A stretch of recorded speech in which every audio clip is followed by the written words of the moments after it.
Right, hi everybody. We've got Farrak in the chair again. We're going for a brand new fit in today. So this is obviously the before shot. So let's get the new system on.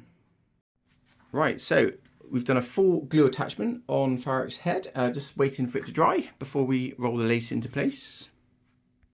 Right, so the system's now on. It's going to be it's ready for cutting. I've just pulled back the hairline just to show you what it looks like.